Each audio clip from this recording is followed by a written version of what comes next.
Hey, what's up, lightboltjoe here. Today we are going to discuss the 2022 Disney Plus slash Lucasfilm original show, Andor. 12 episodes long. Season 2 was already announced before Season 1 even came out. And it's interesting because this is not a Jon Favreau slash Dave Filoni Star Wars show. We know and love them for doing the, wow, it's weird to say, the original Star Wars show on Disney Plus, Mandalorian, Tales of Boba Fett, Tales of the Jedi, not Tales of Boba Fett, Tales of the Jedi. Boba Fett has his own show. We have season 7 of Clone Wars, which is Dave Filoni, and Dave Filoni did Clone Wars, the TV show in general. And we have Ahsoka coming. We have Mandalorian season 3 coming. We have Boba Fett coming season 2 at some point. So it was interesting having Andor being a prequel to the 2016 film Rogue One, which we never actually talked about. I've realized I haven't talked about primarily the films, the Star Wars films, the original trilogy, the prequel trilogy, the sequel trilogy. We only talked about the very last film, how it was just very unfortunate to everyone. We've talked about the shows, but we haven't talked about the films. We should get on that at some point. Maybe around my birthday, we'll do a marathon, or May. I feel like Star Wars is, yeah, May the 4th. We'll do that around May. Anyway, so when they announced that they were doing a prequel series to Cassian Andor's character that we were introduced to in Rogue One, we know that he dies. We know how he dies. So it was interesting of like, okay, well, he was been in the rebellion for quite some time.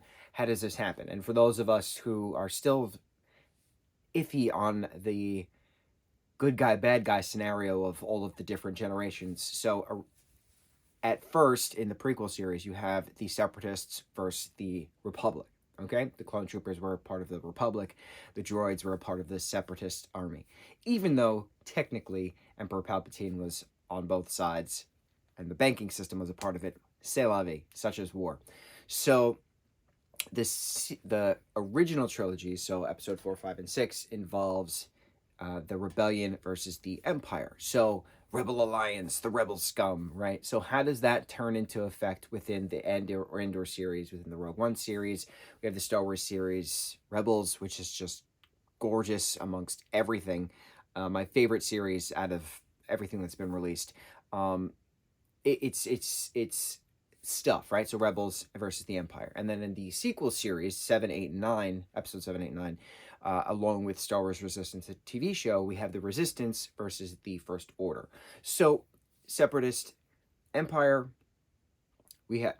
Separatist Republic, we have the Rebels versus the Empire, and then we have, wait, I should switch that. We have the Republic versus the Separatists, there we go. We have the Rebels versus the Empire, there we go. We have the Resistance versus the First Order, there we go. Okay, there's our 3 generations worth of good guy versus bad guy, protagonist versus antagonist. Now, the first 2 episodes of Andor were slow, and I did not like the 2 minutes in the present, 2 minutes in the past. And again, remember, this is a prequel to Rogue One, so we know Cassian Andor's character. So we get backstory of where he comes from. He comes from a planet, Kenari. He's looking for his sister. He is taken off of Kenari by these 2 scrappers, basically, Marva and her husband, Bix? No, Bix is the friend on Ferrix. Clem, there we go. And they have a droid named B2EMO. And this stuttering droid is so emo, and it's just so perfect. And I have seen no merch for B2EMO, and I need merch for B2EMO. I need a Lego for B2EMO. I have a Cassian figure from Rogue One, but I need a B2EMO figure. I need to know what happens with him next. I am dead set on knowing this information. Long live the droid, protect the droids at all costs. That's all I gotta say.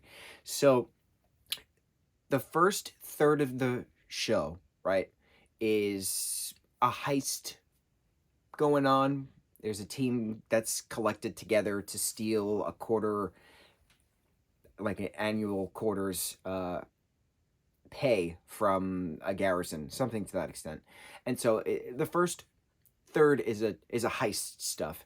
The second third is a prison break, and the last third is the rebellion coming about on Ferrix. So let's cast our role in all 3 different parts. There's 3 different distinct stories in this, which is interesting because the first part was okay. The second part was fantastic. The prison break scene of why they're making these parts and then getting the post-credit scene at the very end of where the parts are going to, building the Death Star, freak out.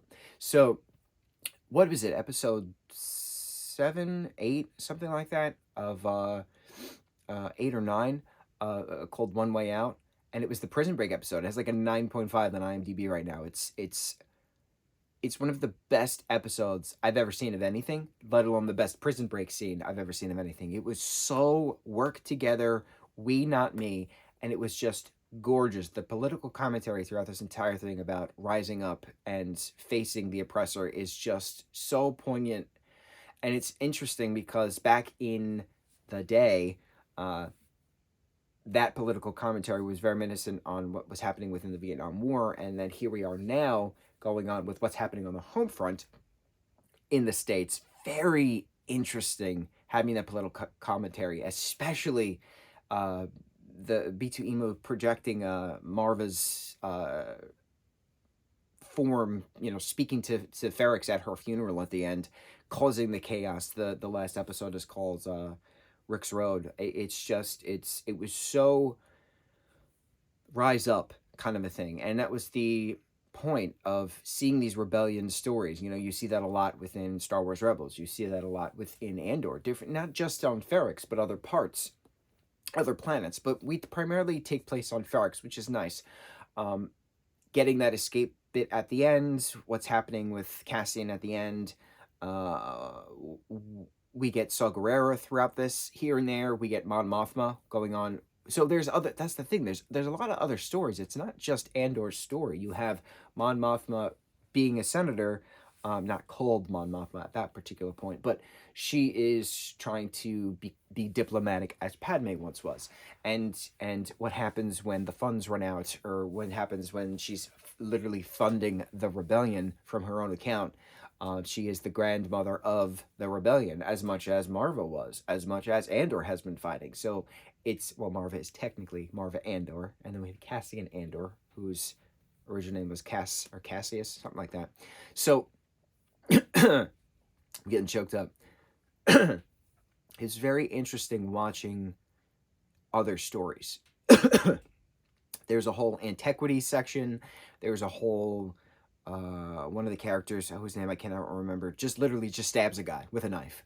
And you don't really see that. You don't really see just straight up knife fight in a Star Wars project. You see the Force, you see lightsabers, you see blasters. We don't see lightsabers in this. We see blasters, we see tech, we see explosions, we see bombs. But there was a knife incident in this. And the interesting part about this is that Cassian is a murderer. He goes around murdering people. He takes his blaster and he just goes pop, and they die. And that's what the whole, chaos effect in the beginning was about. He literally kills 2 security guards who were attacking him, in his defense, in an alley. So he kills them, and just chaos, just constant. So it's very neat getting a backstory of this character that we were introduced to in 2016's Rogue One, because no one asked for it. And because no one asked for it, there was no hype for it. And because there was no hype for it, people slept on it. But now that people are reading that this has like a 93% on Rotten Tomatoes or something like that, this is a fantastic show. Fantastic show. And what's neat about it is that it doesn't have that Mandalorian Boba Fett kind of soundtrack, which I can't remember the guy who does the score for that. He won a Grammy for it.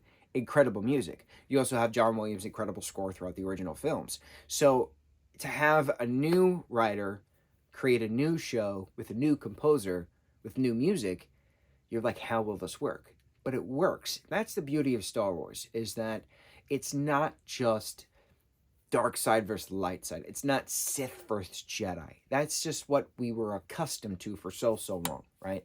It's not that. Star Wars is so vast. It's a galaxy. A long time ago in a galaxy far, far away. It's a galaxy. And I loved Star Wars when I was a kid. Had the toys, had the props, had the collectibles. Sold a lot of them. Unfortunately, it would have been worth a crap ton now compared to when I had to sell them back then. Say la vie. I had so many Star Wars Legos within the aughts, within the 2000s, with the aughts, that are worth so much money now. And I sold them like 10 years ago, because now we're in the 20s. So Legos I had 20 years ago are worth so much money now, and I sold them 10 years ago, and I'm so upset. But I needed to pay bills. It's what happens with adulthood. Anyway, when I got older, I didn't like Star Wars because I was just very, why is this? It's just Sith versus Jedi. It's dumb. And then the more I was forcing myself to watch other projects, the TV show Clone Wars, Rebels, and then I was like, okay, all right, I get it. Because it's not just Sith vs. Jedi now. I understand it now. It took a while for me to ease into Clone Wars, and I think I talked about that in one of our past reviews, but I got there. And I get it. It's not a singular story. It's multiple stories. It's a galaxy. There's multiple stars within a galaxy, and there's multiple planets surrounding multiple stars within a galaxy. It's endless, and that's what's cool about it, is you have your Force stories, you have your Sith stories, you have your Jedi stories, but you have your pirate stories, you have your bounty hunter stories, you have your standard people stories, you have your fighter stories, but through all of it, there's always some kind of uprising. There's always some kind of rebellion to defeat the fascist empire, that always seems to come through, and then they die, and then they come back, and the circle continues constantly. Round and round and round we go. Andor was very well done. It wasn't explicitly page to screen as in what's happening in real life compared to what's happening in the show, but political influence has always been a part of the Star Wars canon. You always knew that. You always saw that. A lot of people pretend it didn't exist, but George Lucas has said that many a times. It wasn't painful to watch that, as some other shows are, or books are very painful to watch political commentary shoved down your throat.